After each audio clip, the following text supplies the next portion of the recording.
Desde la ciudad de Lancaster, en Pensilvania, Estados Unidos, llega a ustedes la serie profética de Daniel, capítulo 11, versículos del 40 al 43, en la voz del pastor Pedro Luis Cortés Jr.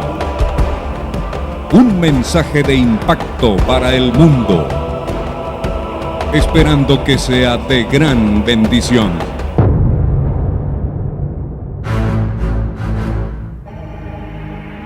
Lancaster. Para mí es un motivo de alegría poder compartir en cada uno de ustedes y poder compartir la palabra del Señor de manera especial. Dios nos ha comisionado y nos ha traído aquí con un propósito particular.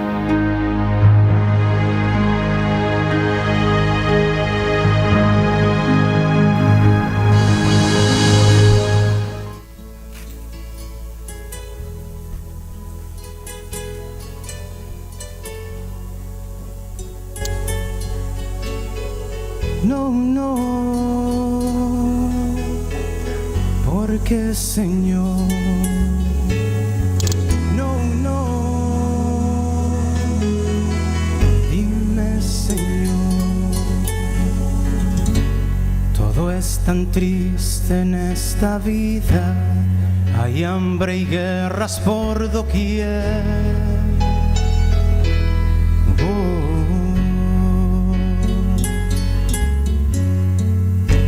La ciencia avanza más deprisa, el hombre piensa solo en él.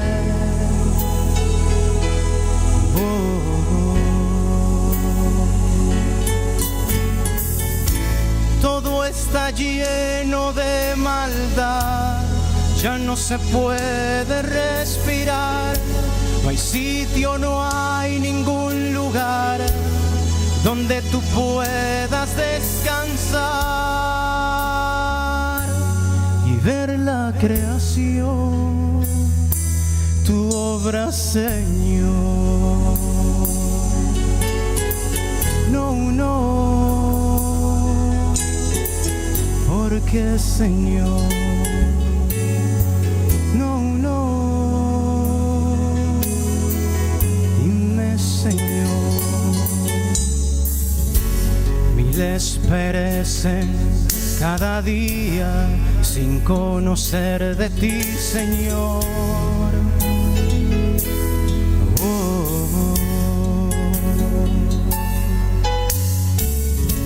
Hay tantos niños en el mundo, vagando van sin dirección.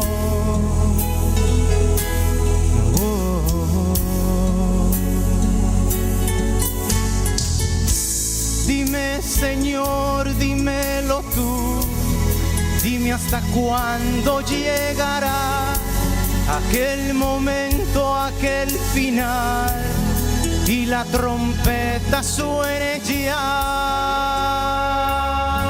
y los muertos en Cristo resuciten ya,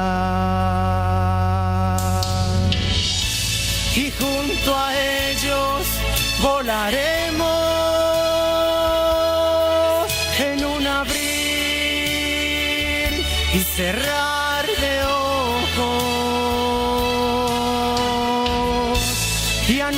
nuestro Dios que está en los cielos, alabaremos a una misma voz, y junto a ellos volaremos al abrir y cerrar de ojos, y a nuestro Dios que está en los cielos alabaremos a una misma voz. Gloria a ti, Señor.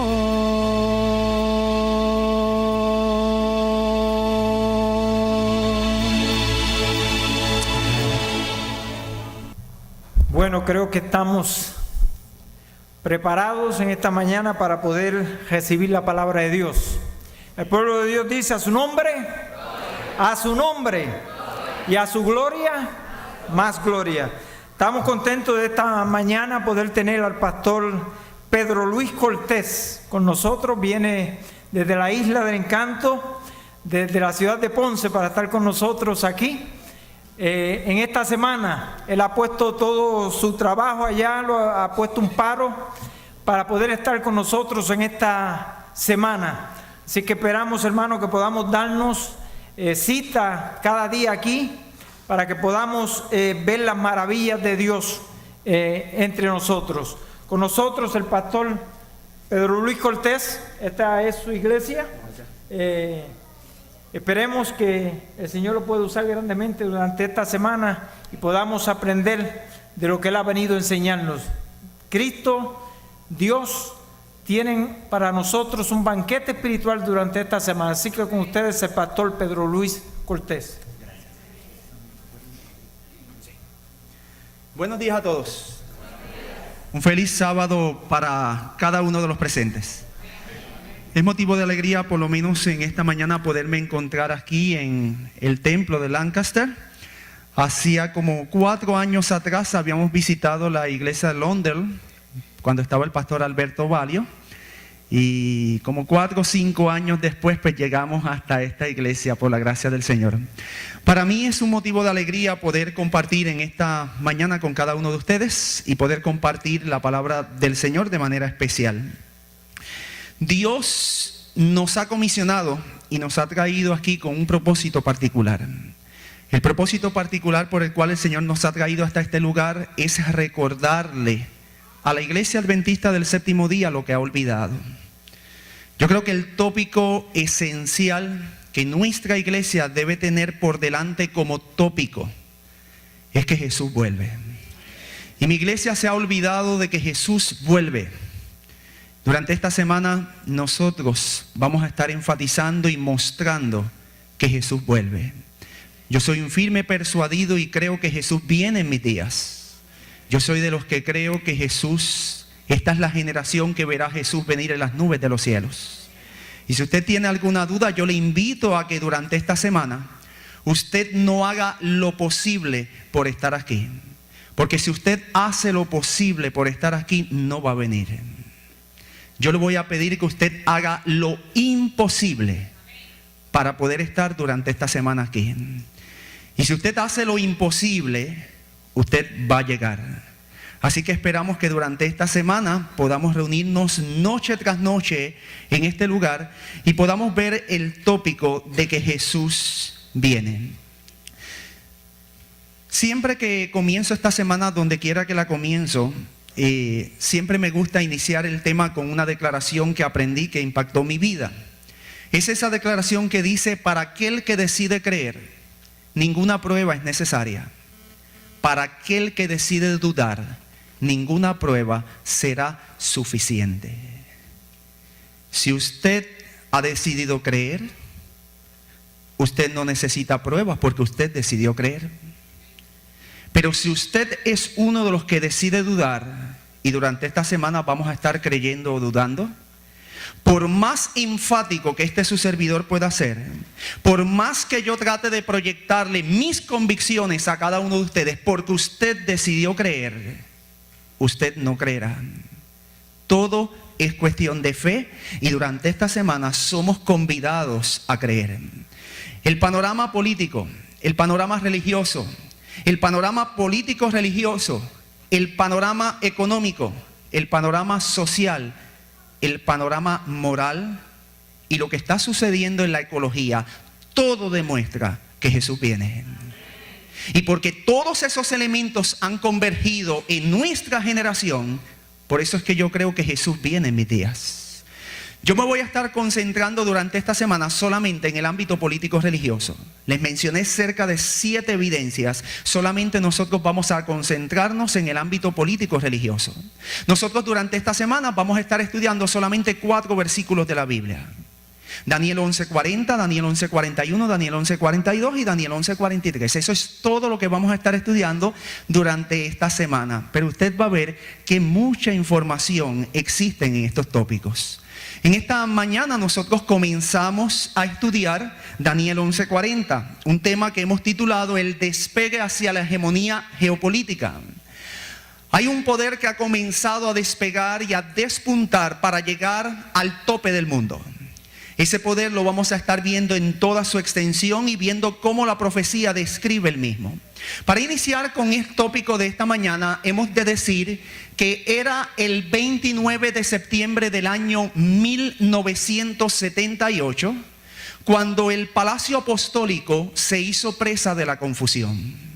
Todas las mañanas, a eso de las 4:30 de la mañana, la hermana Vicenza dejaba una taza de café junto a la puerta de la habitación del Santo Padre, para que cuando éste se levantase, tuviese acceso a la misma. Ese día, del 29 de septiembre del año 1978, al media hora después la monja regresar y ver intacta la taza de café, se alarmó.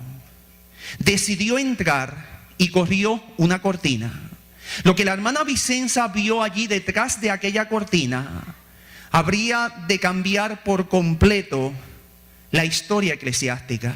De hecho, lo que la hermana Vicenza, lo que esta monja vio allí detrás de aquella cortina, habría de dirigir hacia nuevos derroteros la historia misma de la humanidad.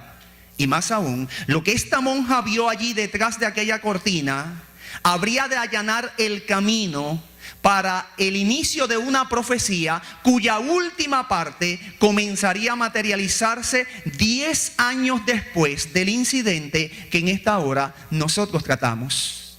Quizás en esta hora usted preguntará, ¿y qué fue lo que la hermana Vicenza vio allí detrás de aquella cortina que habría de tener tan marcadas connotaciones tanto en el mundo político como religioso?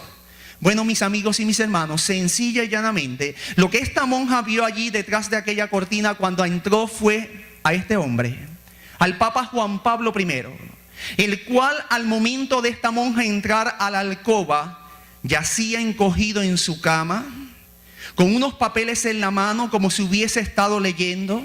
Y ya al momento en que esta monja irrumpe en lo que es la alcoba papal, ya Juan Pablo I tenía la media sonrisa de la muerte. Apenas 34 días atrás, para ser específicos, el 26 de agosto del año 1978, el Colegio de Cardenales se había reunido para elegir al sucesor de este Papa, de Pablo VI. Y el sucesor de Pablo VI, nombrado por ese concilio de cardenales, lo constituyó Albino Luciani, un patriarca de Venecia que contaba con 65 años de edad cuando subió al trono pontifical. Este hombre, Albino Luciani, en honor a los 2 papas precedentes, en honor a sus 2 predecesores inmediatos, Juan XXIII y Pablo VI, decide unir los nombres. Y es el primer papa en toda la historia que tiene un nombre compuesto y comenzó a conocerse como el Papa Juan Pablo I. Pero apenas 34 días atrás de ese memorable concilio, el 29 de septiembre de 1978, apenas 34 días después de ese concilio, a las 7:42 de la mañana, Radio Vaticano anunciaba la infausta noticia de la muerte del Papa Juan Pablo I. Apenas 34 días después de su nombramiento. Fue este anuncio el que conmocionó al mundo. Pero no solamente conmocionó al mundo, fue este anuncio el que preparó y allanó el camino para el inicio de una profecía cuya última parte iba a comenzar a materializarse 10 años después al incidente que en esta hora nosotros tratamos. Quizás más de una persona en esta mañana pudiera decir: ¿y cuál es la profecía a la cual estamos haciendo referencia? Pues bien, es la profecía de Daniel capítulo 11, versículo 40. La profecía que constituyó nuestro texto áureo en esta mañana. Daniel 11:40, la Reina Valera de 1960, rinde este texto en los siguientes términos. Allí dice: pero al cabo del tiempo el rey del sur contenderá con él, y el rey del norte se levantará contra él como una tempestad, con carros y gente de a caballo y muchas naves, y entrará por las tierras, inundará y pasará. Pero saben, mis amigos y mis hermanos, a mí me gusta mucho más cómo rinde este texto la Nueva Reina Valera de 1990. Porque la Reina Valera de 1990 es mucho más clara y específica que la Reina Valera de 1960. Esta versión nos vierte el texto en la siguiente forma. Allí dice: pero en el tiempo del fin, el rey del sur contenderá con él, y el rey del norte se levantará contra él como una tempestad, con carros y gente de a caballo y muchas naves, y entrará en las tierras, inundará y pasará. Esta es la profecía que básicamente comenzó a cumplirse 10 años después de la muerte del Papa Juan Pablo I. Cuando nosotros vamos a analizar la profecía de Daniel capítulo 11 en su entereza, nosotros vamos a encontrar que esta es una profecía muy poco conocida y muy poco comentada. De hecho, cuando nosotros vamos a analizar el tipo de literatura que nuestra denominación ha podido distribuir con relación a la interpretación oficial de Daniel capítulo 11, usted se va a asombrar de cuán poca información usted consigue con relación a esta profecía.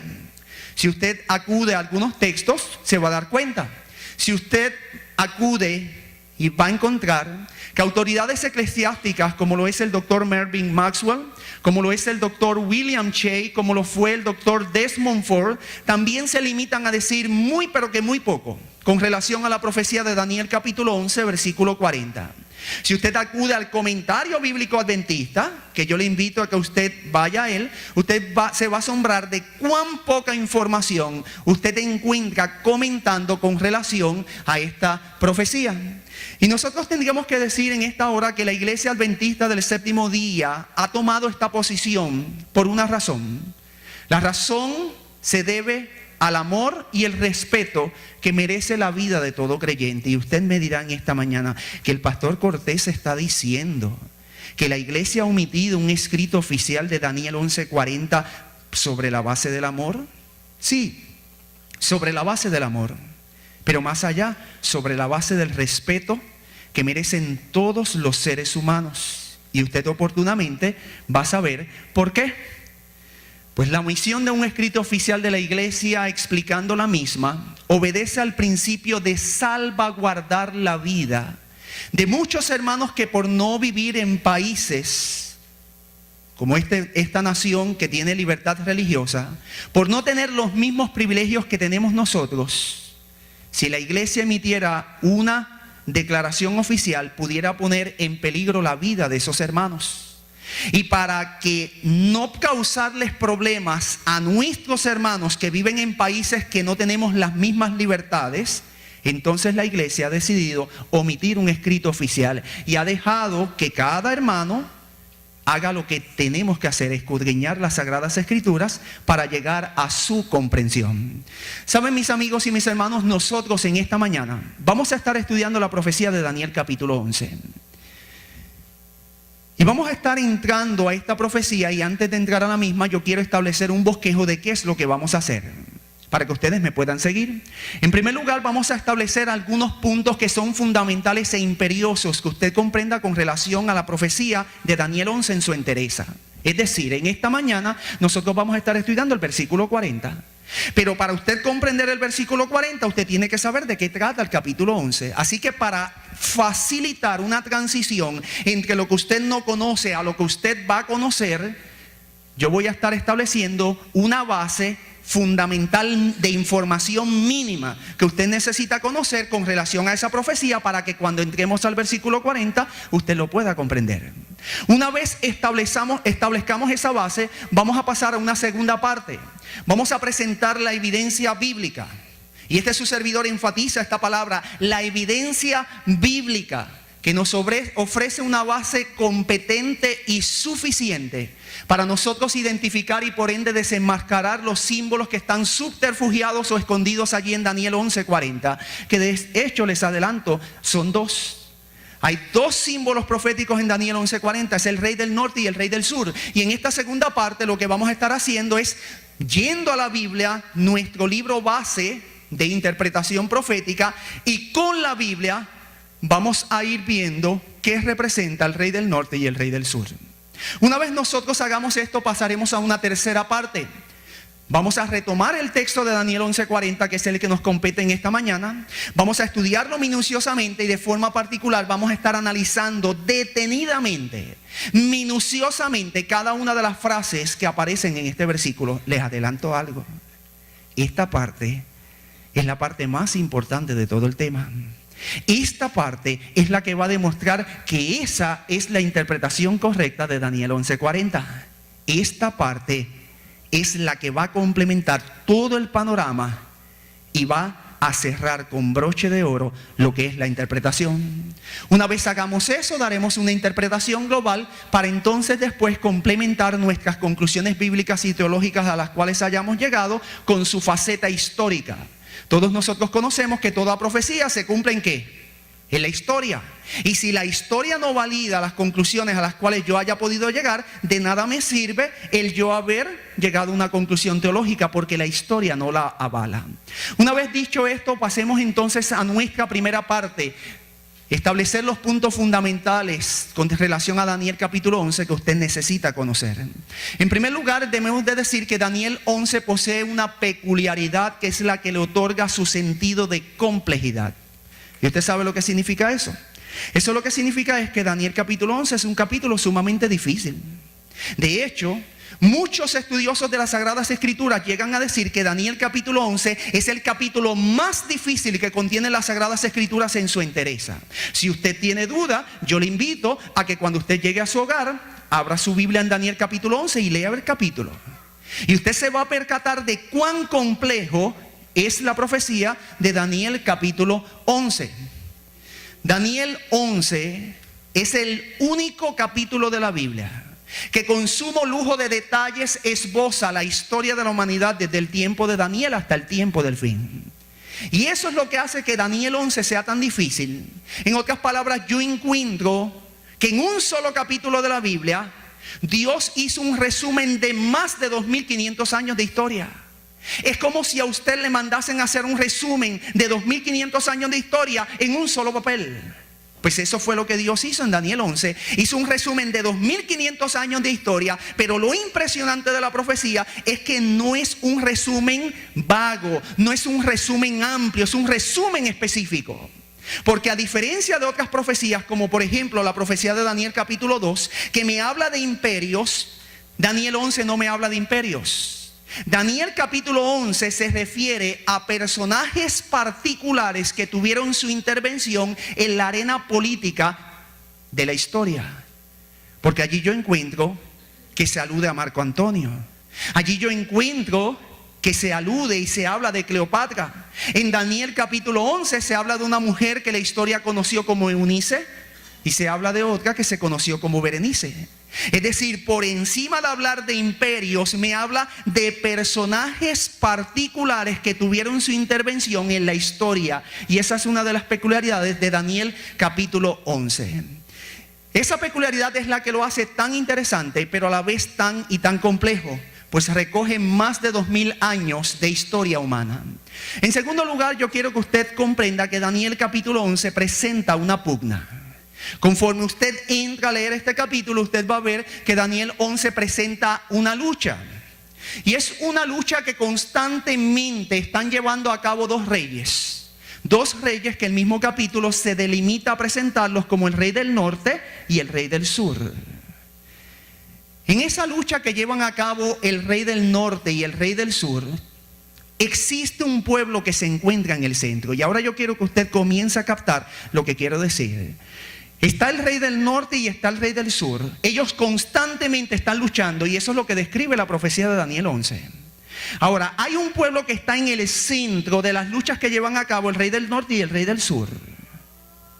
Ese pueblo que está en el centro se ve afectado por esas luchas. ¿Por qué? Sencillo.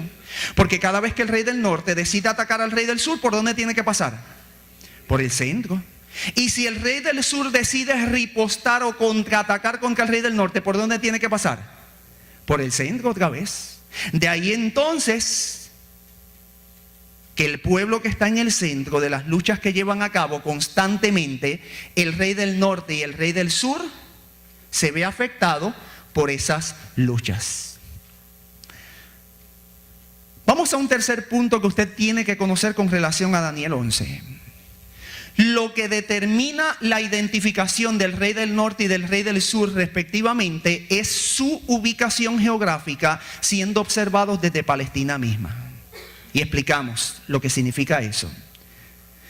Para usted comprender qué significa el rey del norte y el rey del sur, usted tiene que ubicarse en Palestina. Y una vez usted se ubica en Palestina, usted va a encontrar que el pueblo de Israel era el pueblo que se encontraba en el centro de las luchas que llevaban a cabo constantemente el rey del norte y el rey del sur. Era el pueblo de Israel el que se veía afectado por esas luchas. Esto entonces llevó que tanto historiadores como teólogos concluyeran que en la profecía de Daniel capítulo 11 entonces, el rey del norte debía de representar lo que estaba al norte de Palestina y el rey del sur lo que estaba al sur de Palestina. Ahora nosotros vamos a encontrar un mapa de lo que es Palestina. Miren, aquí usted encuentra a Jerusalén. De hecho, el centro de la profecía bíblica siempre tiene que ser el pueblo de Dios. Y el pueblo de Dios estaba ubicado en Jerusalén. Por lo tanto, este es el centro de la profecía. Una vez usted se ubica en Jerusalén, usted va a encontrar que al norte, es decir, todo este territorio en verde, representa el imperio asirio. Y cuando usted se ubica al sur de Jerusalén, usted va a encontrar que allí se encuentra ¿qué cosa? Egipto. Entonces, los historiadores y teólogos concluyeron, si el centro de la profecía es Jerusalén y al norte yo encuentro a Siria y al sur yo encuentro a Egipto, eso significa que en la profecía de Daniel capítulo 11 el rey del norte debe representar a Siria y sus reyes y el rey del sur debe representar a Egipto y sus reyes. Entonces Jerusalén se establece en la base para establecer los puntos cardinales del norte y del sur. Ahora, existe un principio de hermenéutica bíblica. Esa palabra lo que significa es interpretación bíblica. Existe un principio de hermenéutica bíblica que me dice que conforme esos pueblos, esos reinos se expandían y subyugaban otros territorios, esos otros territorios subyugados en un momento particular de la historia venían a formar parte, según fuese el caso, del respectivo rey del norte y el rey del sur. Y lo voy a explicar de forma más sencilla. Miren, usted encuentra que el rey del sur es Egipto, en la profecía de Daniel 11. Vamos a poner que Egipto hiciera una incursión bélica, decidiera atacar a Libia, que está aquí al lado. Pues si Egipto atacaba a Libia, la sometía, la subyugaba, la hacía parte de Egipto, la sometía bajo tributo, se entiende en la profecía de Daniel 11 que si en ese momento particular de la historia la profecía hablaba de Egipto, Libia también, como era parte de Egipto, estaba en la profecía bíblica. Eso es lo que queremos decir. Ahora, hay una excepción a este principio de hermenéutica y esta excepción es sumamente importante. De hecho, esta excepción es la que nos diferencia a nosotros los adventistas de la interpretación profética de la gran mayoría de las personas en el mundo protestante. Esa excepción tiene que ver con lo siguiente. Una vez el pueblo de Dios deja de ser el pueblo de Israel literal, este tipo de patrón y este tipo de interpretación, por ende, tiene que variar. Miren lo que estamos diciendo. Durante muchos años, el pueblo de Israel, que estaba ubicado en Palestina, fue el pueblo de Dios.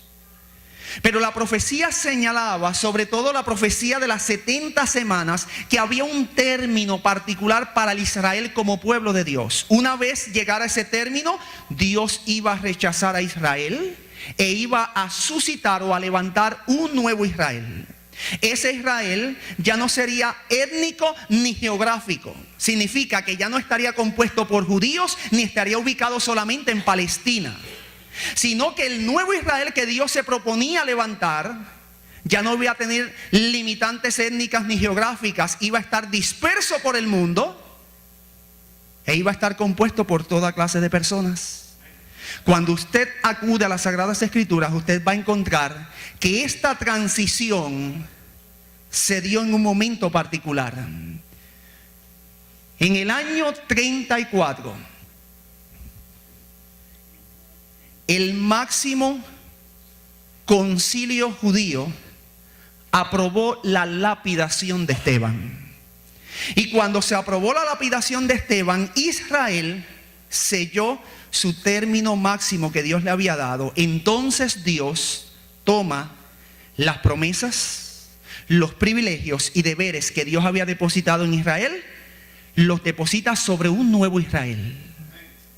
Este nuevo Israel ya no es más literal, ahora es un Israel espiritual. Ese nuevo Israel fue la iglesia. El apóstol Pablo entendió este principio, porque yo encuentro que el apóstol Pablo habló a la iglesia diciéndole que era la nación santa, el pueblo adquirido por Dios. Por lo tanto, el nuevo Israel es la iglesia. Y lo que quiero decir en esta hora, y es el principio básico que usted tiene que recordar durante esta semana, es que una vez llegamos al año 34, Dios levanta un nuevo Israel. Ese Israel es espiritual. Y las profecías que tenían que ver con Israel después del año 34 no se van a cumplir en el Israel literal que está en Palestina. Aquí donde está la gran diferencia. Nuestros hermanos protestantes todavía siguen mirando hacia Israel, cuando Israel no juega ningún papel en la profecía bíblica. Dios ha relegado todo el papel profético a un nuevo Israel. Ese Israel es la iglesia. Y la iglesia entonces, como pueblo de Dios, vino a ocupar la posición, los privilegios y los deberes que Dios le había dado al antiguo Israel. Una vez nosotros entendemos esto, y aquí está un resumen de lo que hemos querido decir, pues básicamente nos habilitamos para comprender la profecía en esta mañana. Voy a leer el resumen. En otras palabras, en el tiempo del fin, al Israel literal no ser más depositario primario de las bendiciones divinas, este no juega ningún papel en la profecía bíblica, sino que este se relega al Israel espiritual, y su cumplimiento no lo vamos a encontrar nunca más en el Israel literal. Voy a hacer un resumen y ahora yo quiero que usted esté atento a esto, porque vamos a hacer el resumen, pero lo vamos a probar. Miren, esto me lleva a que si el Israel ya no es más literal, sino que es espiritual, entonces el rey del norte y el rey del sur tampoco pueden ser literales. Esto es importante. Si hubo una transición con Israel que dejó de ser literal para ser espiritual, eso significa que porque el Dios que yo conozco y le sirvo es un Dios de orden y sistemático, cuando Él cambia una cosa, lo cambia todo. Así que cuando Israel dejó de ser literal y pasó a ser espiritual, ahora por ende obligatoriamente el rey del norte y el rey del sur tampoco pueden ser literales, sino que tienen que ser espirituales. Recuerde esa palabra, dije espirituales. Lo vamos a probar con la Biblia. Esto es un principio que está en la Biblia y sale y está allí. Lo que pasa es que a veces no le prestamos atención a los detalles. Mire el ejemplo, cómo yo lo hago. Cuando Israel era literal, el rey del norte y el rey del sur eran literales. Pero una vez llegamos al año 34 e Israel llegó a ser espiritual, entonces eso hace que en la profecía de Daniel 11 el rey del norte y el rey del sur sean ¿qué cosa? Espirituales también. Una vez dicho esto, y ya establecimos los puntos que usted tiene que comprender con relación a Daniel capítulo 11, vamos entonces a identificar los símbolos proféticos. El primer símbolo profético que aparece allí en Daniel capítulo 11 es el símbolo profético del rey del sur. Y nos vamos a hacer la pregunta en esta mañana: ¿quién es el rey del sur? Para nosotros dilucidar este asunto, poder comprender el símbolo del rey del sur, nosotros tenemos que acudir a nuestro libro de texto por excelencia. ¿Qué cuál es? La palabra de Dios. Y cuando yo acudo ya sea al registro veterotestamentario, es decir, al Antiguo Testamento, o yo acudo al registro neotestamentario, al Nuevo Testamento, yo voy a encontrar que las Sagradas Escrituras, como una unidad en sí misma, me van a dar la clave para yo interpretar quién es el rey del sur. Cuando nosotros acudimos a un libro de literatura homóloga, es decir, similar al libro de Daniel, con esto me refiero al libro de Apocalipsis, ambos libros caen dentro del género que la teología ha denominado como el género de literatura apocalíptica. Yo voy a encontrar en el libro de Apocalipsis la clave para poder interpretar quién es el rey del sur. Si usted me acompaña a Apocalipsis capítulo 11 versículo 8, allí se nos da la clave para interpretar quién es el rey del sur. Apocalipsis 11:8 dice: y sus cadáveres estarán en la plaza de la grande ciudad, que en sentido espiritual, mire esa palabra, eso es lo que dice las Sagradas Escrituras, en sentido ¿cómo? Espiritual, se llama como Sodoma y Egipto, donde también nuestro Señor fue crucificado. ¿Sabes lo que significa Apocalipsis 11:8? Mirándolo por encima sin entrar en el detalle. Las mismas Sagradas Escrituras me están diciendo que cuando Apocalipsis capítulo 11 versículo 8 se cumpliera en la historia, ya lo que representaba Sodoma y Egipto no iban a ser más literales. La misma Escritura está hablando y me está diciendo que cuando este versículo se materializara en la historia, los símbolos proféticos iban a tener una aplicación ¿cómo? Espiritual. Eso es lo que dice la Escritura. Entonces, Apocalipsis 11:8 llega a ser complementario con lo que hemos estado hablando en esta mañana. Cuando yo ubico Apocalipsis 11:8 en su contexto, yo voy a ver que Apocalipsis 11:8 se está refiriendo a un incidente acaecido hace algún tiempo atrás, el proceso de la Revolución Francesa. Y hablándome sobre la Revolución Francesa, es que se dice lo que de manera específica este versículo toca: que sus cadáveres estarán en la plaza de la grande ciudad, que en sentido espiritual esa ciudad, que no es otra que Francia, se le llama Sodoma y Egipto, donde también nuestro Señor Jesucristo fue crucificado. Pero esa declaración nos crea a nosotros un problema, porque nosotros pudiéramos preguntarnos en esta hora: ¿qué sucedió en Francia que se llega a decir que allí se crucificó a Cristo Jesús? Más aún pudiéramos preguntarnos: ¿qué fue lo que sucedió en Francia que el texto profético de Apocalipsis me llega a decir que se llama en sentido espiritual Sodoma y se le clasifica también como Egipto? Para nosotros dar respuesta a esta incógnita, nosotros tenemos que ubicar el texto en su contexto. Y cuando yo ubico el texto en su contexto, yo voy a encontrar que el versículo 4 nos está hablando de dos testigos que profetizan. Yo le invito a que usted busque su Biblia en Apocalipsis capítulo 11 y vea el versículo 4. Allí el versículo 4 usted va a notar que está hablando de dos testigos que están profetizando.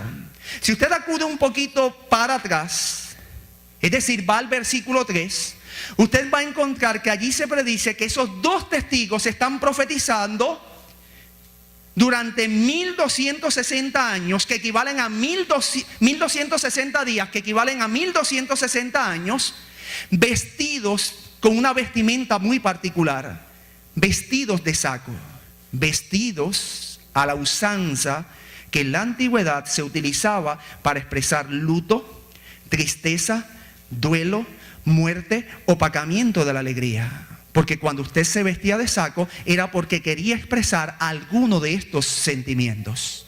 Nuestra iglesia, la iglesia que en esta hora me toca representar, la iglesia adventista del séptimo día, ha sido lo suficientemente consistente al identificar estos dos testigos y los ha identificado a través del tiempo como el Antiguo y el Nuevo Testamento.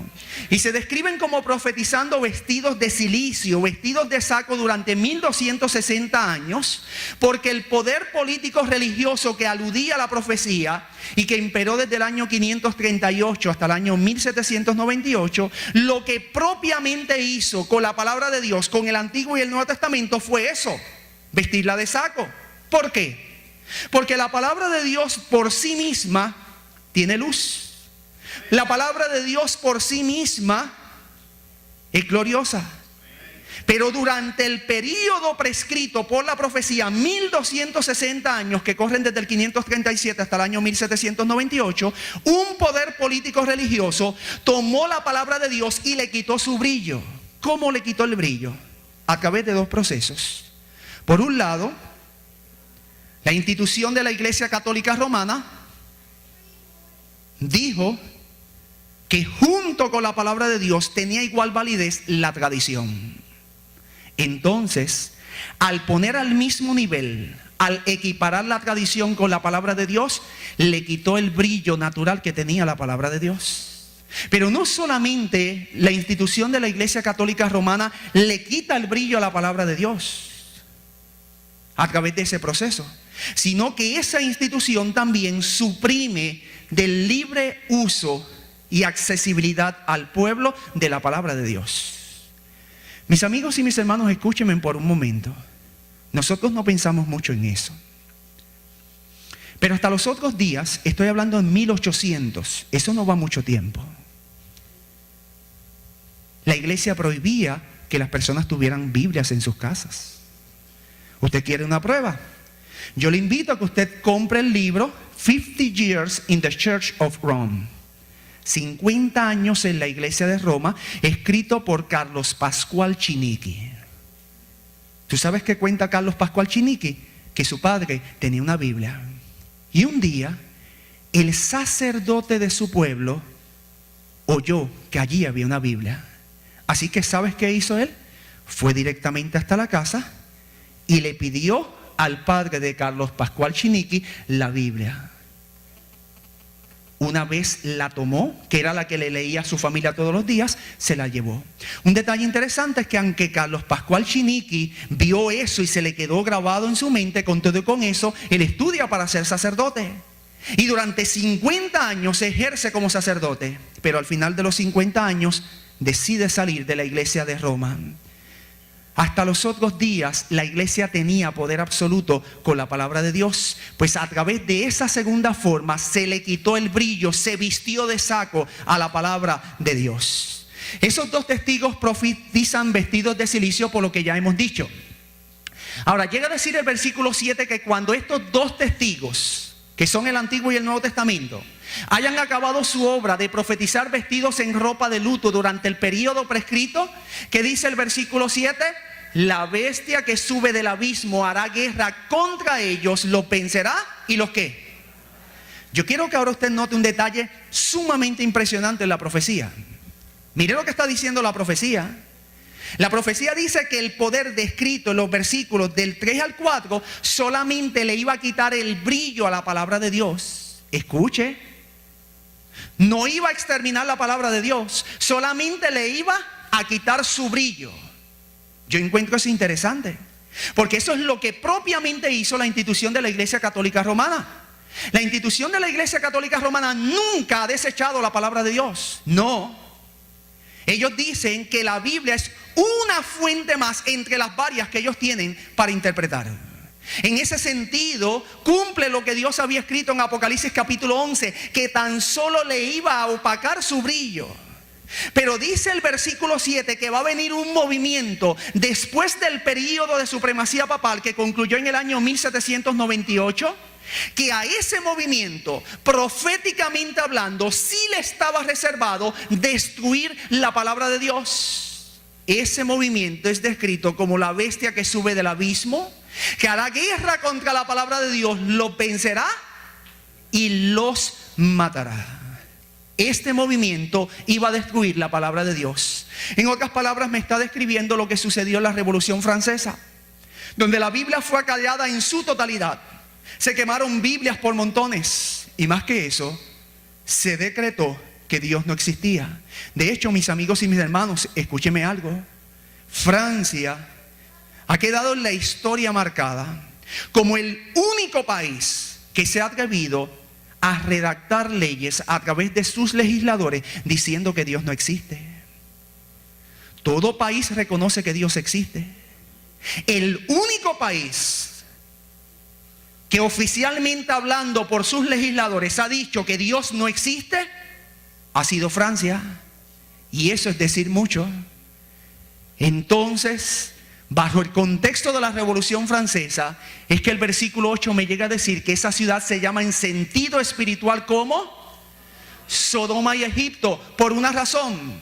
Porque así como estas dos ciudades, respectivamente, es decir, Sodoma y Egipto, se caracterizaron por su inmoralidad y por sus actitudes ateas, una ciudad en el futuro, me decía la profecía de Apocalipsis capítulo 11 versículo 8, que no era otra que Francia, también se iba a ser suscitada o iba a levantarse con esas mismas dos características, inmoralidad y actitudes ateas. Quizás alguien en esta mañana pregunte, pero Pastor Cortés, ¿cómo podemos saber que Sodoma es símbolo de inmoralidad? Bueno, si usted acude a los capítulos 18 y 19 de Génesis, usted va a encontrar que el pecado preponderante por el cual Dios destruye a los habitantes de la llanura fue precisamente por la inmoralidad. Por la inmoralidad en el plano sexual. De hecho, Sodoma llega a ser, tiene tantas implicaciones de lo que tiene que ver con lo moral o lo inmoral en el ámbito sexual, que todavía hasta nuestros días hay una palabra que se conserva que data de las incidencias ocurridas en esa ciudad, la palabra sodomita y la palabra sodomía. Indudablemente Sodoma en la profecía representa inmoralidad. Pero quizás alguno de ustedes pudiera decir, pero Pastor Cortés, ¿cómo podemos corroborar que Egipto es símbolo de ateísmo? Bueno, si usted acude a Éxodo capítulo 5 versículo 2, usted va a encontrar que allí se nos describe el momento cuando Dios comisiona a Moisés para comparecer delante de Faraón para que deje salir a su pueblo de Egipto. Y cuando Dios comisiona a Moisés y Moisés va delante de Faraón, y aquí lo vemos, Faraón contesta: ¿quién es Jehová para que yo oiga su voz y deje ir a Israel? Yo no conozco a Jehová, ni tampoco dejaré ir a Israel. La persona que admite no conocer a Dios es un ateo. La persona que no reconoce a Dios en su vida es un ateo. Es así entonces, mis amigos y mis hermanos, como las palabras del gran jerarca de Egipto, Faraón, trascendieron en el tiempo, fueron registradas en la escritura y llegaron a representar su país, porque su máximo representante dijo que no reconocía a Dios, y esa es una actitud atea. Entonces sus palabras vinieron a representar en la profecía bíblica la actitud que él tomó cuando fue interpelado por el profeta de Dios, que no fue otro que Moisés. Entonces la escritura me dice que Egipto es símbolo de ateísmo. Ahora entonces noten la conclusión. Así como una ciudad de la antigüedad de Egipto se destacó por su ateísmo, una ciudad en el futuro, Francia, me decía la profecía de Apocalipsis, se iba a destacar por su ateísmo, pero no solamente por su ateísmo, sino por su inmoralidad. ¿Hubo inmoralidad en la Revolución Francesa? Busque la historia y va a corroborar que sí. Yo le voy a decir el racional. ¿Por qué? Si ellos dijeron que Dios no existía, al decir que Dios no existe, tampoco es válida su ley. Y al describir o creer que no es válida su ley, el pueblo se entregó al desenfreno moral. La historia corrobora que hubo inmoralidad en la Revolución Francesa. Pero no solamente hubo inmoralidad, la Revolución Francesa históricamente es reconocida como un proceso ateo. Pero aquí entramos en un detalle interesante. Fue así como entonces Francia, a través de su combinación de ateísmo e inmoralidad, crucificó a Cristo. Porque usted sabe que Jesús no fue crucificado ni en Sodoma, ni en Egipto, ni siquiera en Francia. Pero ¿por qué el texto dice que allí se crucificó a Cristo? Es una tipología. Y escúcheme, así como Israel, anterior a crucificar a Cristo, ¿qué fue lo primero que hicieron? Lo desecharon. De igual manera, ahora el vidente de Patmos dice que porque Francia en su combinación de ateísmo e inmoralidad iba a desechar a Cristo, es como si lo hubiese crucificado. Por eso es que el texto llega a decir que allí se crucificó a Cristo Jesús. Ahora vamos a llegar a nuestra conclusión. Hemos dado todo este trasfondo para explicar el rey del sur. Si Apocalipsis 11:8 me describe que Egipto, y usted recuerda que Egipto es lo que está al sur de ¿qué? De Jerusalén. Egipto es el rey del sur. Si Egipto, según la Biblia, representa ateísmo, entonces se nos hace muy fácil concluir que en la profecía de Daniel 11, versículo 40, cuando allí se habla del rey del sur, ese rey del sur, que es Egipto, tiene que representar ateísmo. Mire, mi hermano, el Dios que yo conozco es un Dios de orden y sistemático. Él da principios que usted lo puede trazar a través de la Escritura. Y si Él dijo esto es esto en tal lugar, créame, va a ser lo mismo a través de las edades. Eso significa que en la profecía de Daniel capítulo 11, el rey del sur es ateísmo. Así que Egipto, que ahora es espiritual, representa ateísmo. Pero vamos a hacernos una pregunta. El rey del sur representa ateísmo, pero pudiéramos hacernos esta pregunta: ¿qué pueblos en la actualidad representan por teoría y práctica el ateísmo? Y ahora escúcheme, estamos entrando en la conclusión. Si nosotros vamos a analizar crítica e históricamente qué pueblos en la actualidad representan el ateísmo, nosotros vamos a concluir que todos los países con bases comunistas son símbolo del ateísmo. ¿Por qué? Porque sus ideologías y sus postulados fundamentales, vigentes aún en la actualidad, han sentado las bases y han propiciado el ateísmo mismo. La pregunta que surge es ¿cómo? Al suprimir la religión y todo lo que tenga que ver con religión en los países donde el comunismo está establecido. Es así, mis amigos y mis hermanos, que el rey del sur representa ateísmo en la forma de comunismo en la profecía de Daniel capítulo 11, versículo 40. Ahora vamos a hacernos una segunda pregunta. Ya hemos dilucidado nuestro primer símbolo profético a través de la Biblia y la historia, el rey del sur. Pero allí hay otro símbolo profético, y el segundo símbolo profético que nos compete es el del rey del norte. Y nos vamos a hacer la pregunta: ¿quién es el rey del norte? Saben, la Biblia nos habla claramente de un verdadero rey del norte y lo identifica muy bien.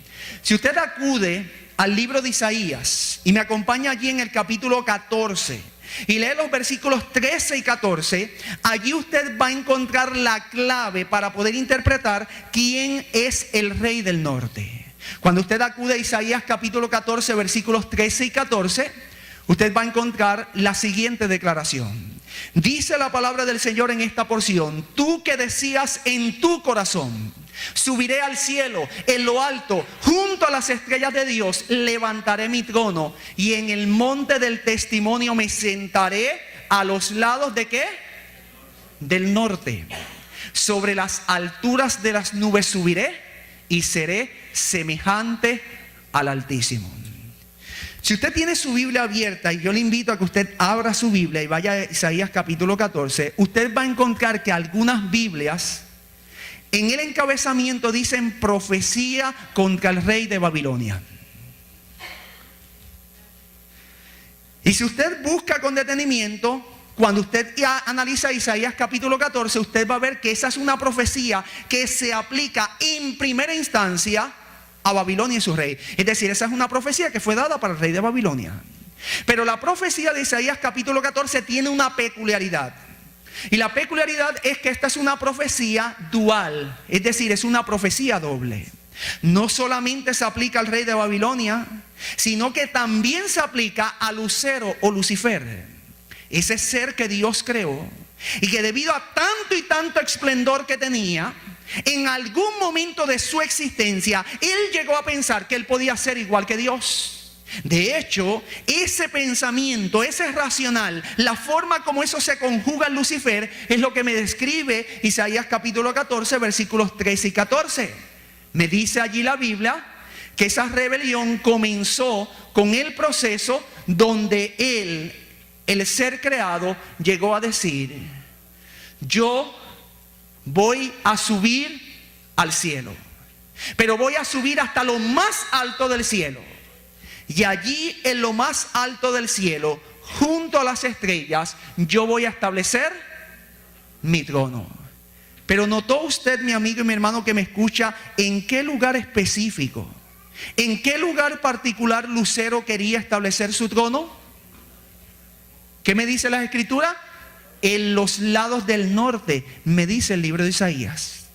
¿No se ha preguntado usted nunca por qué Lucero quería establecer su trono en los lados del norte? ¿Por qué en ese punto cardinal específico? ¿Por qué no en el sur? ¿Por qué no en el este? ¿Por qué no en el oeste? ¿Por qué él estaba empeñado en establecer su trono en ese punto cardinal específico? ¿Saben, mis amigos y mis hermanos? El libro de Isaías no me dice la razón, pero las Sagradas Escrituras son una unidad en sí misma. Y lo que una porción de la Biblia no me lo dice, otra me lo dice y me lo complementa. Y considerando las Sagradas Escrituras como una unidad en sí misma, yo encuentro la clave para establecer por qué Lucero quería establecer su trono a los lados del norte.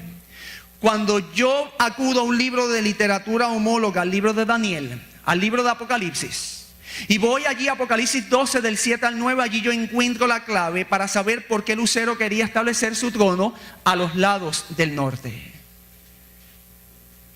Pues en esa posición encontramos, en esta porción bíblica encontramos que la lucha que tuvo Lucero en el cielo, me dice Apocalipsis 12 del 7 al 9, no fue directamente hablando contra el Espíritu Santo. Apocalipsis 12 del 7 al 9 me dice que la lucha que tuvo Lucero en el cielo no fue directamente hablando contra el Padre. Cuando usted va a Apocalipsis 12 del 7 al 9, allí dice que luchaba Miguel y sus ángeles contra el dragón y sus ángeles. Y Miguel en la Escritura es una referencia ¿a quién? A Cristo Jesús. Cuando yo entonces comprendo que Apocalipsis 12 del 7 al 9 me dice que Lucero estaba luchando contra Cristo, yo entonces comienzo a comprender por qué es que Lucero quería establecer su trono en los lados del norte. Es que en el norte es donde se encuentra el trono del verdadero rey del norte, que es Cristo Jesús. Cristo Jesús es el verdadero rey del norte y tiene su trono allí en el norte, en el cielo. Lucero aspiraba a sentarse en la misma posición de Jesús. Por eso fue que Jesús fue el que tuvo que pasar por el proceso de antropomorfismo, tomar forma humana y venir a redimirnos. Porque la lucha que tuvo Lucero en el cielo no fue contra el Padre directamente hablando, ni contra el Espíritu Santo, fue directamente contra Cristo. Y como la lucha comenzó contra Jesús en el cielo, era Jesús el que tenía que humanarse para darle frente y encarar a su enemigo en carne humana. Cuando yo comienzo entonces a comprender este aspecto, comprendo que el verdadero rey del norte del cual me habla las Sagradas Escrituras no es otro que Cristo Jesús. Pero quizás más de uno en esta hora pudiera preguntar: pero Pastor Cortés, la conclusión de usted me parece lógica y ceñida a la Escritura, pero usted pudiera dar una segunda evidencia que me pudiera probar que Jesús es el verdadero rey del norte. Bueno, yo creo que esa segunda evidencia existe. Cuando Jesús estuvo sobre la faz de la tierra, es interesante notar algo. En Juan capítulo 6, versículo 48, Jesús dijo: yo soy el pan de vida.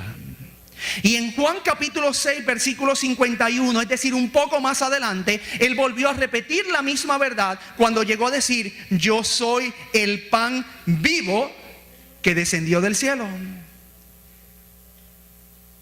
Y mire qué interesante, cuando usted acude al santuario terrenal, que es una copia del santuario celestial, y usted ubica la mesa de los panes, yo le tengo que decir en esta hora que la mesa de los panes en el santuario terrenal, copia del celestial, no se encontraba en la parte sur. La mesa de los panes no se encontraba en el este. La mesa de los panes no se encontraba en el oeste. ¿Usted sabe en qué punto cardinal geográfico se encontraba la mesa de los panes? La mesa de los panes se encontraba en la parte norte. si Jesús llegó a decir que Él era el pan de vida que había descendido del cielo, estaba haciendo referencia a la ubicación donde se encontraba su trono. Y el santuario me dice que su trono estaba en la parte norte del santuario. Otra evidencia más de que el verdadero rey del norte es Jesús. Mire un detalle interesante. Las Sagradas Escrituras se explican solas. ¿Usted recuerda un texto de Apocalipsis? Una promesa que Jesús hizo. Al que venciere, yo le daré que se siente conmigo en mi trono, así como yo he vencido y me he sentado con mi Padre en su trono. ¿Qué está diciendo esa declaración de Apocalipsis? Que en el cielo hay un trono doble. Un trono que lo comparte el Padre con el Hijo. Y yo encuentro que la mesa de los panes tenía 2 hileras de panes, haciendo referencia al trono doble que existe en el cielo. Otra evidencia más de que Jesús es el verdadero rey del norte. ¿Saben, mis amigos y mis hermanos? Indudablemente, cuando unimos nosotros estas 2 evidencias, tendríamos que concluir: Jesús es el verdadero rey del norte. Pero cuando yo acudo a la profecía de Daniel 11:40, voy a encontrar que allí me habla de un rey del norte. Pero conforme yo voy leyendo los versículos 41, 42, 43, 44, 45, yo voy a encontrar que las obras que lleva a cabo el rey del norte, del cual me habla esta profecía, no cuadran con Cristo Jesús y su persona. Porque Jesús no actuó, ni nunca actuará como me lo delimita y me presenta que está actuando el rey del norte en Daniel capítulo 11, versículos del 40 en adelante.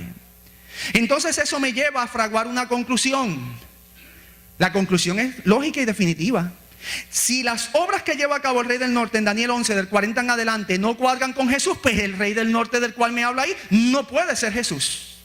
Porque Jesús nunca va a actuar como me lo presenta que está actuando el rey del norte en esta profecía. La pregunta que surge natural y lógica es: ¿y si no representa a Jesús? ¿A quién representa? Bueno, eso nos lleva a fraguar otra conclusión. Así como existe un verdadero rey del norte, tiene que existir un falso rey del norte. Y Daniel 11:40 lo que me está hablando es del falso rey del norte. Ese falso rey del norte tiene que ser en primera instancia Satanás. ¿Por qué? Porque la obra maestra por las edades de Satanás ha sido que duplicar la obra de Dios. Y en este caso no ha sido la excepción. Él sabe que Jesús es el verdadero rey del norte, pero como él quería sentarse en su trono, él se convierte entonces en el falso rey del norte. Era Satanás el que quería adjudicarse la posición, las prerrogativas que solo le correspondían a Dios. Entonces él en primera instancia es el falso rey del norte. Aquí vemos un resumen en gráfico de lo que acabamos de decir. Pero saben, el símbolo del rey del norte va aún más allá. Satanás, pudiéramos decir que es el falso rey del norte, pero él no actúa solo. Usualmente Satanás tiene sus estratagemas para escudarse y se escuda detrás de personas o de sistemas. En este caso de la profecía de Daniel 11 no es la excepción. El rey del norte del cual me habla Daniel 11 tiene que ser uno que siga las pisadas de aquel que quería exaltarse sobre Dios. Y esto nos lleva a identificar más claramente al falso rey del norte del cual alude Daniel 11:40.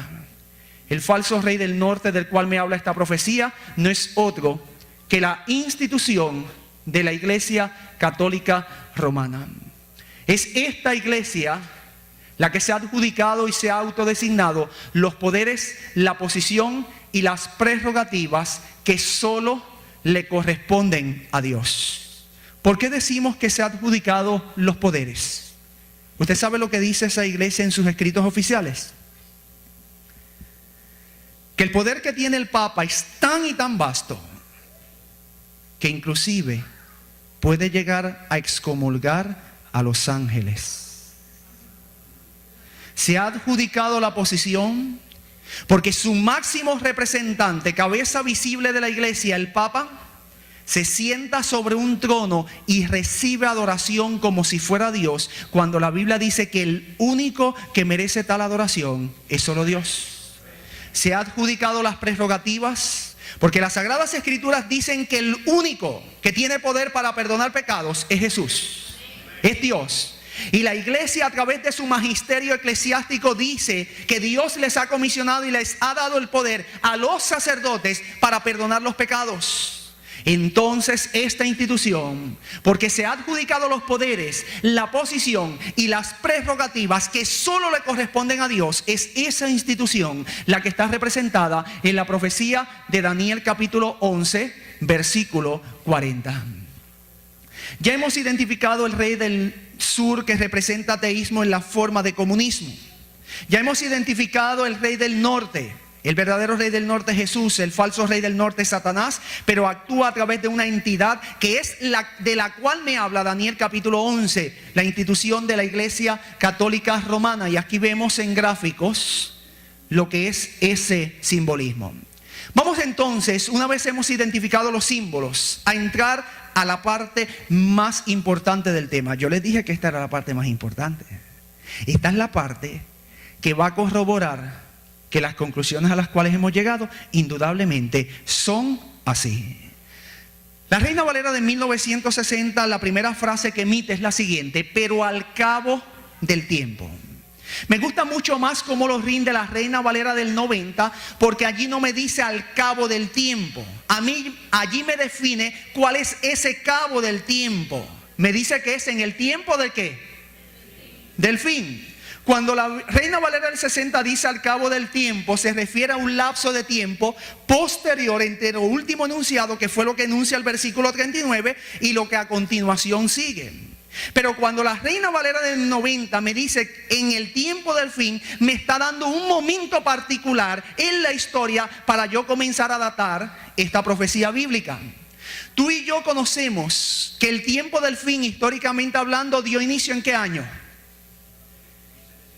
En el año 1798. Eso significa que integrando el conocimiento que nosotros tenemos con lo que me está diciendo la profecía lo que me está diciendo es que lo que dice el versículo 40 es algo que yo voy a comenzar a ver a ocurrir después del año 1798. Eso es lo que me está diciendo la Escritura. Después del año 1798, es decir, en el tiempo del fin, yo voy a comenzar a ver lo que la profecía está describiendo en este versículo. ¿Y qué comenzará a suceder después del año 1798? Dice la profecía que el rey del sur contenderá con él. Aquí entramos en un detalle muy particular. Ese él es identificado en la gramática española como un pronombre personal. Ese pronombre personal, él, hace referencia al personaje principal de la profecía de Daniel capítulo 11, que no es otro que el rey del norte.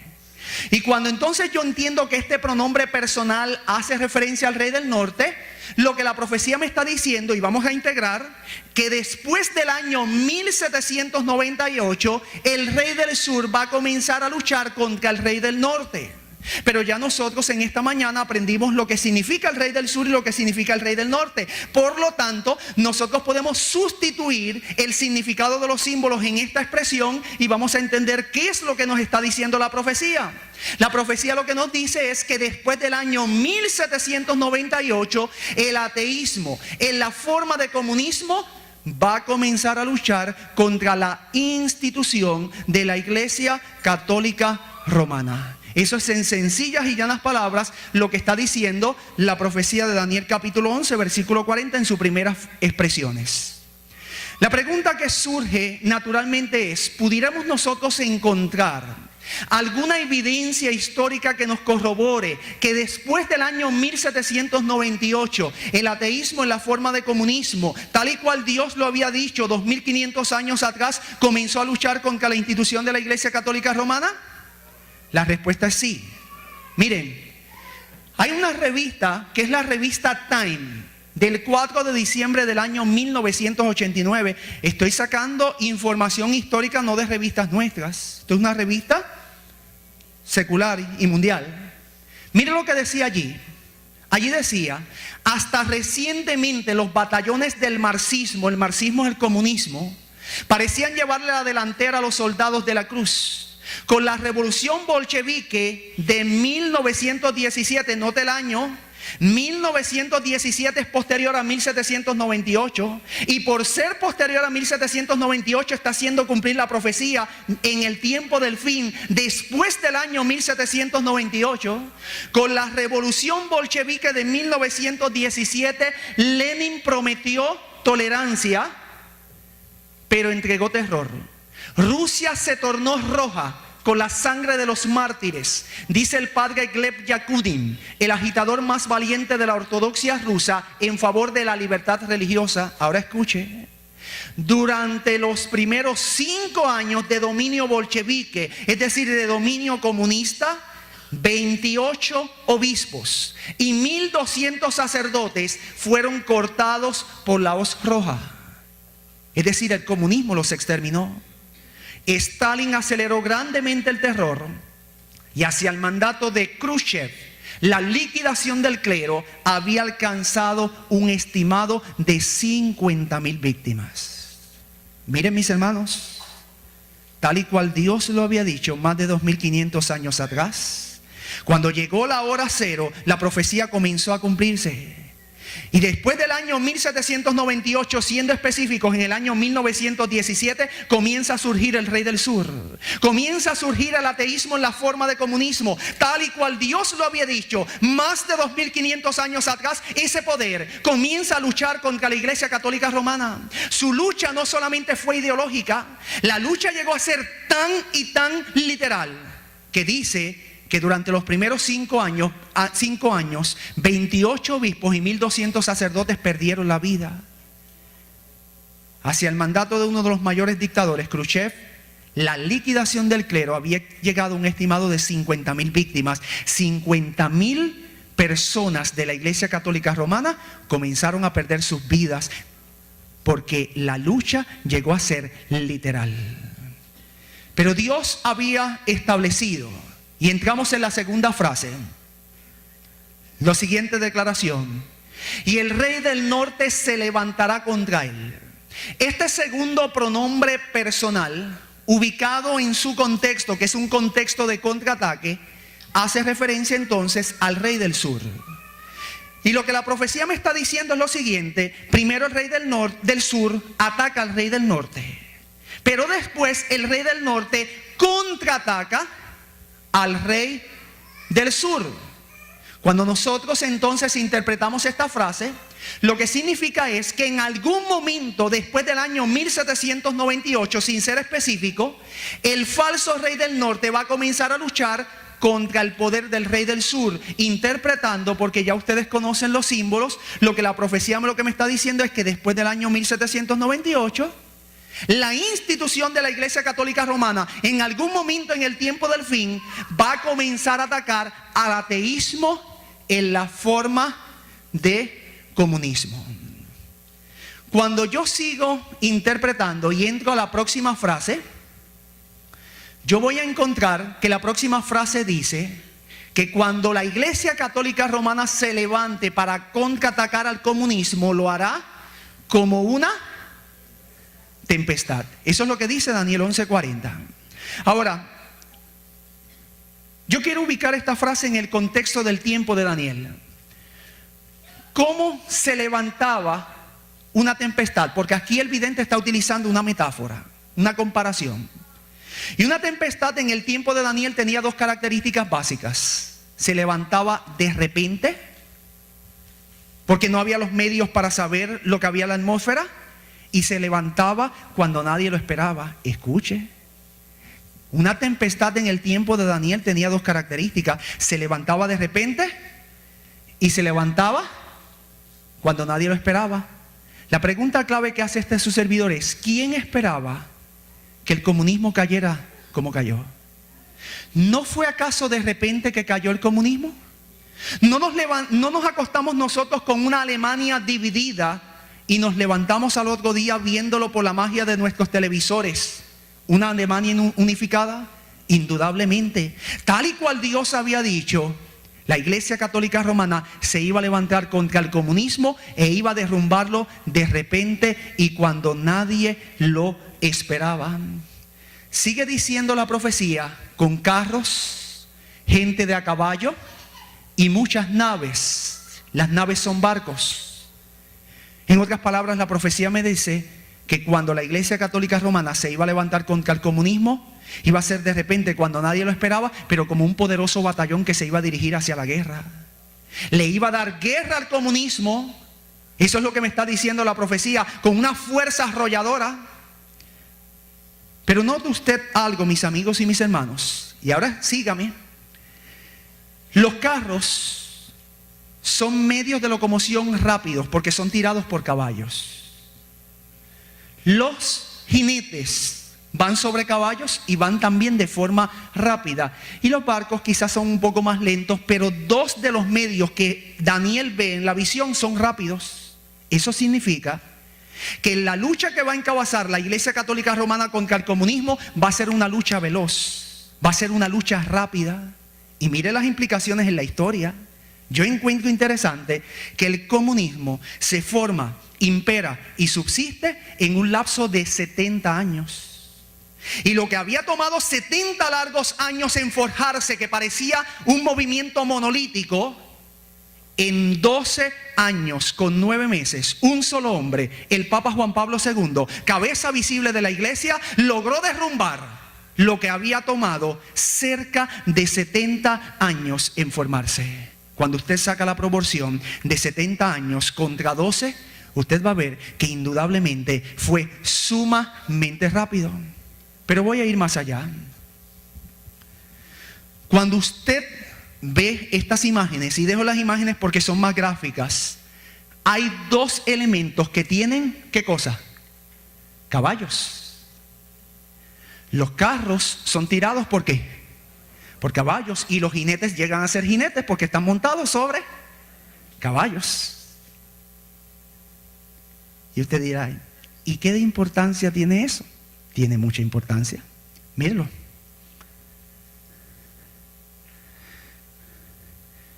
Cuando usted va al pueblo de Israel, usted va a encontrar que posterior a su salida de Egipto y anterior a que comenzara la dinastía, es decir, anterior a que Salomón comenzara a gobernar, Israel no tenía caballos. ¿Usted me escuchó? Por lo menos en un renglón particular, Israel no tenía caballos. ¿Cómo yo lo puedo probar? Mire, cuando usted va a Éxodo 20:17, se prohíbe codiciar el buey y el asno, pero no se habla del caballo. ¿Por qué? Porque Israel no tenía caballos. Cuando usted va a Josué 15:18, usted va a ver que la hija de Caleb visitó a Otoniel y lo hizo montado sobre un asno o un burro, pero no lo hizo sobre un caballo, porque Israel no tenía caballos. Cuando usted va a 1 Samuel 9:3, usted va a encontrar que Saúl andaba buscando las asnas perdidas de su padre Cis, no los caballos, porque en Israel no había caballos. Cuando usted va a 1 Samuel 25:23, usted va a ver que Abigail visitó a David montada sobre un asno y no sobre un caballo.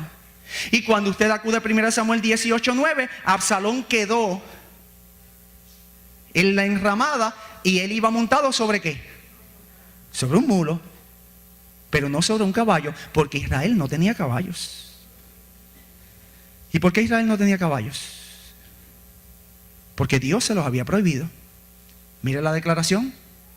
En Deuteronomio 17:16 Dios se escribió: ay de los que descienden a Egipto por ayuda y confían en caballos y su esperanza ponen en carros, porque son muchos, y en jinetes, porque son valientes, y no miran al Santo de Israel ni buscan a Jehová.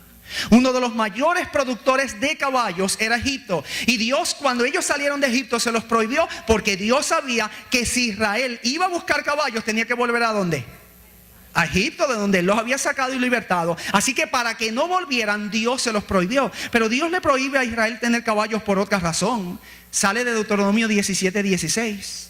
Los caballos representan fortaleza. En el contexto de las batallas, un ejército que llevara caballos equivalía a que tenía una ventaja sobre su contendor. Los caballos equivalían a tanques de guerras. Y Dios no quería que Israel usara caballos por la siguiente razón. Cuando Dios enviaba a Israel a las batallas, Dios quería que Israel confiara solamente en Jehová de los ejércitos. La batalla no se la daba a su fortaleza. Por eso fue que Dios castigó a David cuando hizo el censo, porque él estaba buscando dónde estaba su fortaleza. Y Dios siempre ha querido que su pueblo no confíe en el número que tiene, sino en Jehová de los ejércitos. Cuando yo encuentro que en la profecía de Daniel capítulo 11 versículo 40, el falso rey del norte, la institución de la Iglesia Católica Romana, utiliza dos elementos que tienen caballos, significa que el falso rey del norte, cuando gane esa batalla contra el comunismo, no la hará por su poder y confianza en Dios. La institución de la Iglesia Católica Romana ganará contra el comunismo confiando en sus propias fuerzas, confiando en su poderío, pero dejando de lado el poder de Dios. Y es por eso que se describen dos elementos que tienen que ver particularmente con los caballos. La última expresión que aparece allí en Daniel capítulo 11 versículo 40 es la siguiente: entrará por las tierras, inundará y pasará. Cuando usted hace un análisis gramatical de esa última expresión, usted va a encontrar que allí existen tres verbos y un sustantivo. Y esos tres verbos y ese sustantivo, en su orden de aparición, tienden a demostrar tres cosas. Tienden a demostrar la acción. Esa es la acción que va a entrar. En segundo lugar, me demuestra la dirección. Va a entrar, pero me dice hacia dónde se dirige: por las tierras, hacia ciertos territorios en particular. Y los últimos dos verbos tienden a demostrar la eficiencia: inundará y pasará. Aquí nuevamente el vidente retoma la imagen de la tempestad. Y así como una tempestad inunda y pasa dejando todo destruido, el vidente ve que cuando el rey del norte se levante contra el rey del sur, es decir, cuando la Iglesia Católica Romana se levante contra el comunismo, va a entrar por los territorios comunistas y va a inundar y va a pasar. Es decir, va a dejar completamente destruidos los territorios comunistas, como propiamente hace una tempestad cuando entra por ciertos territorios. En otras palabras, la profecía concluye diciendo que en esa lucha que va a llevarse a cabo después del año 1798, la institución de la Iglesia Católica Romana va a salir airosa, va a vencer el comunismo. Yo voy a obviar la cuarta parte, que es un resumen, porque ya he repetido tanto que ya ustedes se la saben de memoria. Ya ustedes pueden repetir esta profecía. Así que voy a omitir lo que tiene que ver con el resumen y voy a entrar a la última parte, que es la faceta histórica. Ese es el resumen. Los que hemos estado al tanto de las incidencias históricas acaecidas hace unos 18 años atrás, pudimos constatar algo sumamente impresionante. Y es el hecho de que quien intervino para que el comunismo cayera en la Unión de Repúblicas Socialistas Soviéticas y sus satélites, quien intervino para que el comunismo cayera en Polonia, Bulgaria, para que el comunismo cayera en lo que era Alemania, todo el mundo sabe que fue el Papa Juan Pablo II. ¿Usted tiene duda alguna? Yo le invito, venga esta tarde. Y le invito a que lea muchos libros de historias que hay que corroboran, todos concluyen, el eje motor para la caída del comunismo lo fue el Papa Juan Pablo II. En unión al presidente de los Estados Unidos, Ronald Reagan, se concertó una alianza que se dio a conocer al mundo 10 años después que ellos lo planearon. Ellos lo planearon en secreto y 10 años después lo logran y el mundo conoce que ellos se habían unido para derrumbar el comunismo. Es así que por eso comenzamos nosotros nuestra temática diciendo que la muerte del Papa Juan Pablo I allanó el camino para el inicio de una profecía que iba a comenzarse a cumplir 10 años después al incidente tratado. Porque Juan Pablo I no era el llamado para hacer cumplir la profecía de Daniel 11:40. El llamado para hacer cumplir la profecía de Daniel 11:40, ¿quién era? Juan Pablo II. ¿Y por qué? Sencillo, había nacido en un país comunista, sabía lo que era vivir bajo la restricción del comunismo, odiaba el comunismo. Y cuando llegó al poder, utilizó el poder inherente al trono en la lucha que de índole personal él tenía contra el comunismo, lo atacó y en 12 años, con 9 meses, logró derrumbar el gran imperio rojo. Un detalle interesante, mis amigos y mis hermanos, es encontrar que para el año 1960 el papa que estaba en el poder era Juan XXIII. Y una fuerte tradición en la Iglesia Católica Romana decía que si el Papa que estaba en el poder en 1960 consagraba a Rusia al Inmaculado Corazón de María, el comunismo desaparecería.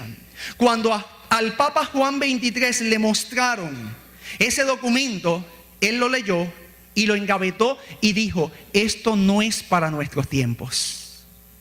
Juan XXIII tenía razón.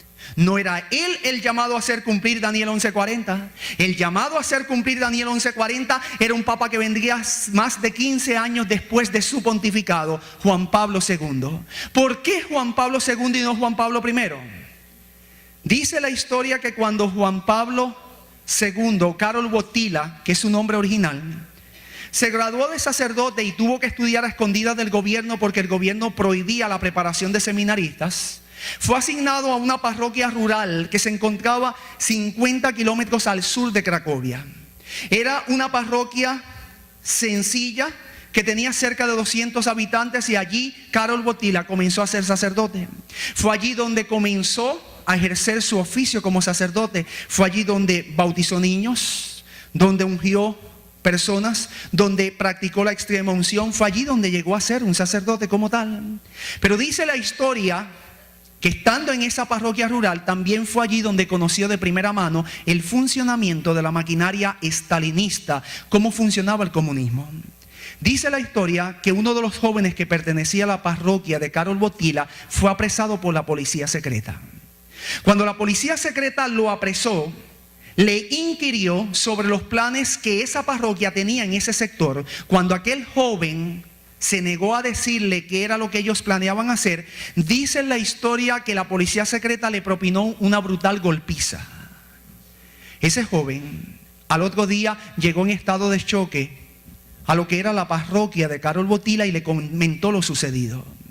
El historiador registra que en un ataque de ira, Karol Wojtyła contestó y dijo: no te preocupes, Stanislaw, terminarán por cavar su propia tumba. Dijo refiriéndose a los comunistas. Lo que Karol Wojtyła no sabía era que el destino lo iba a colocar al frente de una de las mayores instituciones de la iglesia y más poderosas, la Iglesia Católica Romana. Y que cuando él fuera papa, él tendría el poder para luchar contra el comunismo. Lo que propiamente hizo, y cobró venganza de lo que había sucedido con aquel joven de su parroquia.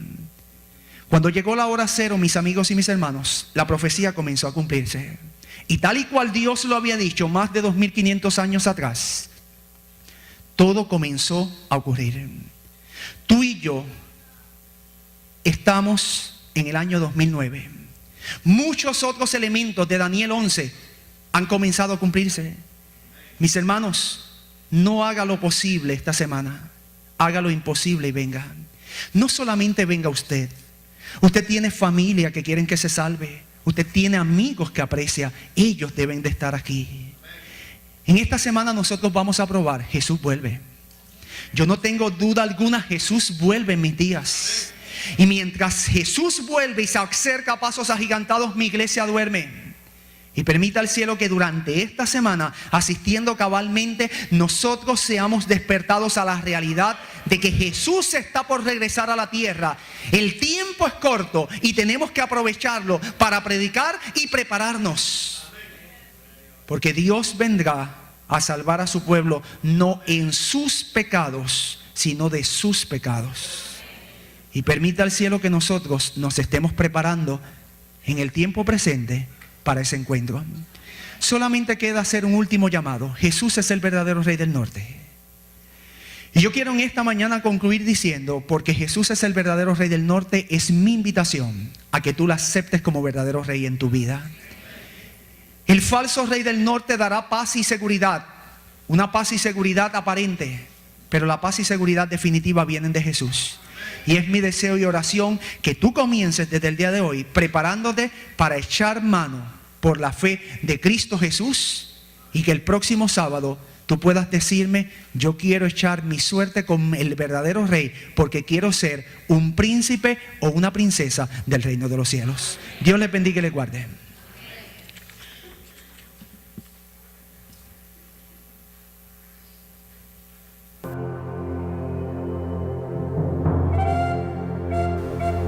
Ministerio y Producciones Luz y Verdad presentó la serie profética de Daniel 11, 40 al 43, en la voz del pastor Pedro Luis Cortés Jr. Un mensaje profético para nuestros tiempos. Lugar: Iglesia Adventista del Séptimo Día, Lancaster, Pensilvania, Estados Unidos. Pastor Samuel Mercado. Video y edición: Milton Mendoza. Equipo de sonido: Briana Echevarría y Alex Ralat. Primer anciano: Domingo Díaz. Para pedidos y oración: Milton Mendoza. Teléfono: 305-244-9682. Email: luzyverdad12@yahoo.com.